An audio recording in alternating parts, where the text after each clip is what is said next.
ಇದು ಸತ್ಯದ ಬೆಳಕು. ಹಾವೇರಿಯ ಸಂಜಯ್ ಡಾಂಗೆ ನರ್ಸಿಂಗ್ ವಿದ್ಯಾರ್ಥಿಗಳಿಂದ ಪೋಲಿಯೋ ಮುಕ್ತ ರಾಷ್ಟ್ರವನ್ನಾಗಿಸಲು ಉತ್ತಮ ಬೆಂಬಲ. ಡಿಸೆಂಬರ್ 21ರಂದು ನಡೆದ ಪಲ್ಸ್ ಪೋಲಿಯೋ ಅಭಿಯಾನದಲ್ಲಿ ಹಾವೇರಿಯ ವಿವಿಧ ಬೂತ್, ಅಶ್ವಿನಿ ನಗರ್ 6ನೇ ನಂಬರ್ ಪ್ರಾಥಮಿಕ ಶಾಲೆ, ಅಂಗನವಾಡಿ, ಬಸ್ ಸ್ಟ್ಯಾಂಡ್ನಲ್ಲಿ 2 ಬೂತ್, ಹಾವೇರಿ ಜಿಲ್ಲಾ ಆಸ್ಪತ್ರೆ ಇವುಗಳಲ್ಲಿ ನಮ್ಮ ಕಾಲೇಜಿನ ಪ್ರಥಮ ಸೆಮಿಸ್ಟರ್ BSc ನರ್ಸಿಂಗ್ ವಿದ್ಯಾರ್ಥಿಗಳಿಂದ ಒಟ್ಟು 557 ಲಸಿಕೆಗಳನ್ನು ಮಕ್ಕಳಿಗೆ ಹಾಕಲಾಯಿತು.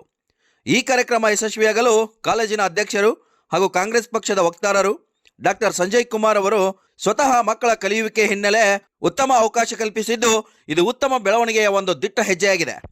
ಇವರೊಂದಿಗೆ ಕಾಲೇಜಿನ ಪ್ರಾಂಶುಪಾಲರಾದ ರವಿಕುಮಾರ್ ಟಿ ಬೆಂಬಲದ ಮೇರೆಗೆ ಸಹಾಯಕ ಉಪನ್ಯಾಸಕರಾಗಿ ಅರುಣ್ ಕುಮಾರ್ DO, ವಿದ್ಯಾ ಸಾಲ್ಗೇರಿ ಇವರುಗಳು ಸಹ ಅಭಿಯಾನದಲ್ಲಿ ಪಾಲ್ಗೊಂಡಿದ್ದರು.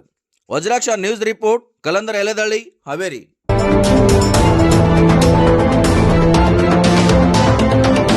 ವಜ್ರಾಕ್ಷ ನ್ಯೂಸ್, ಇದು ಸತ್ಯದ ಬೆಳಕು.